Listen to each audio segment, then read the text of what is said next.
Over the weekend, we saw a very interesting moment of diplomacy off mic. It was actually on mic, off camera. John Kerry, Secretary of State, talking to one of his higher-ups, suggesting that Israel is not just doing a pinprick operation, as he called it, or a pinpoint operation, as he called it, but there are Israeli citizens that are dying, and he feels the need to get over there. What he was doing was criticizing Israel's response to what is taking place over in Gaza.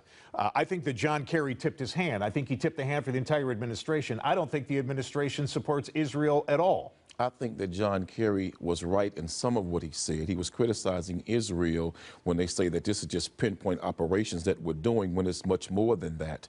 I think that the American government should caution both sides, the Hamas leaders as well as Israel, to say, listen, what's happening over there must stop. I believe that there's corruption among some of the Palestinian leadership who care more about their own political agendas than the people. But I also believe there's corruption among the Israelis also, who want a war and a conflict and refuses to ever recognize Palestine as an independent authority, independent nation with sovereignty.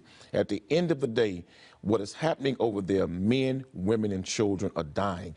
Killing is happening on both sides. Something has to be done, Matt, with international pressure to bring that conflict to a halt. You know what? There's only two ways this is going to end.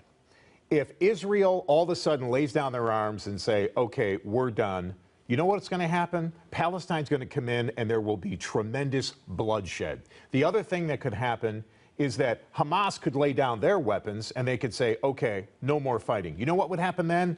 Peace. I doubt that. Israel, I doubt that. Israel has given them plenty of opportunities. Hold on, Matt. Israel is fine with them becoming a state. Hold on, Matt. Let's be honest now. The Palestinian people did not invade the Israelis' homeland. The Israelis invaded the Palestinians' homeland and illegally took their land and confiscated it. Since the very beginning of Mesopotamia, there has always been a Jewish state. Always. There has never been a Palestinian state. But Matt, it is wrong for someone to say the Bible gives us this land, so we're going to take it because it is a religious edict that we have it. The Palestinian people were there.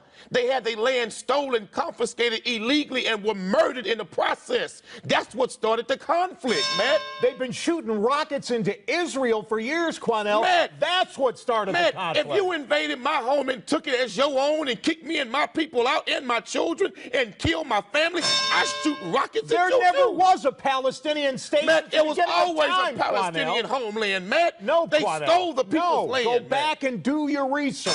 Go back and tell the Israelis, share the land, but don't steal it. You've